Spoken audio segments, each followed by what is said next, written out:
Hello friends, welcome back to Melina kitchen. Today Melina கிச்சனில் பருப்பு சேர்த்து பாலக்கீரை கூட்டு எப்படி ஈஸியாக பண்ணுறதுன்னு தான் பார்க்க போகிறோம்.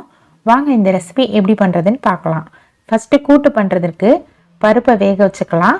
அதுக்கு ஒரு குக்கரில் 1 கப் துவரம் பருப்பு, அது கூடவே தேவையான தண்ணி, அது கூடவே 2 பல்லு பூண்டு, அது கூட அரை டீஸ்பூன் ஜீரகம், கூட்டுக்கு தேவையான அளவு உப்பு சேர்த்துக்கலாம். அது கூட ஒரு மீடியம் சைஸ் பெரிய வெங்காயத்தை இது போல் கட் பண்ணி சேர்த்துக்கலாம். கடைசியாக ஒரு மீடியம் சைஸ் தக்காளியையும் சேர்த்து மூடி போட்டு மூடி ஸ்டவ்வை மீடியம் ஃப்ளேமில் வச்சு 3 விசில் எடுத்துக்கலாம். பருப்பு வேகட்டும், அதுக்குள்ளே நம்ம கீரையை வேக வச்சுக்கலாம். அதுக்கு ஒரு பேனில் நம்ம கட் பண்ணி வச்சுருக்க பாலக்கீரையை சேர்த்துக்கலாம். இந்த மாதிரி கட் பண்ணி எடுத்துக்கோங்க. நான் இன்றைக்கி 250 கிராம் கீரையை சேர்த்துருக்கேன். அது கூடவே கொஞ்சம் தண்ணி சேர்த்து ஸ்டவ்வை மீடியம் ஃப்ளேமில் வச்சு கீரையை வேக வச்சுக்கலாம். இப்போ மூடியை ஓப்பன் பண்ணி பார்க்கலாம். கீரை வெந்துருச்சு. இப்போ அது கூடவே நம்ம வேக வச்ச பருப்பையும் இது கூட சேர்த்துக்கலாம். இதை நல்லா கலந்து விட்டுக்கலாம். உங்களுக்கு தேவைப்பட்டால் தண்ணி கொஞ்சமாக சேர்த்துக்கோங்க. இல்லை கொஞ்சம் கெட்டியாக இருக்கணும் அப்படின்னா தண்ணி சேர்க்க தேவையில்லை.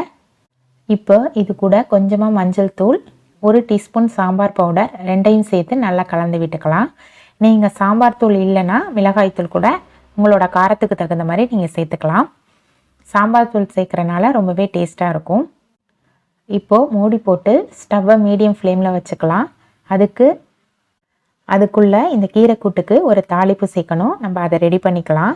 அதுக்கு ஒரு பேனில் கொஞ்சம் ஆயில் நல்லா சூடானதும் அது கூடவே அரை டீஸ்பூன் கடுகு நல்லா வெடித்ததும் 2 வரமிளகாயை இது போல் கிள்ளி போட்டுக்கோங்க.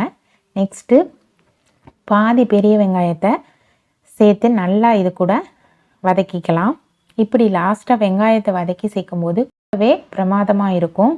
இப்போ கீரை கூட 1/4 கப் அளவுக்கு தேங்காய் துருவலை சேர்த்து கலந்து விட்டுக்கலாம். கடைசியாக நம்ம தாளிப்பையும் சேர்த்து நல்லா ஒரு முறை கலந்து விட்டுக்கலாம். இப்போ சூப்பரான கீரை கூட்டு ரெடி ஆயிடுச்சு. இதை சுட சுட சாதத்தோடு போட்டு சாப்பிட்டா ரொம்பவே சூப்பராக இருக்கும். அது மட்டும் இல்லாமல் இட்லி, தோசை, சப்பாத்தி இப்படி எல்லாத்துக்கூடையும் வச்சு சாப்பிடவும் ரொம்பவே சூப்பராக இருக்கும். இந்த ரெசிபியை நீங்களும் உங்கள் வீட்டில் ட்ரை பண்ணி பாருங்கள். இந்த வீடியோ பிடிச்சிருந்தா லைக், ஷேர், கமெண்ட் பண்ணுங்கள். இது போல் வெரைட்டியான ரெசிபிக்கு மெலினா கிச்சனை சப்ஸ்கிரைப் பண்ணிக்கோங்க.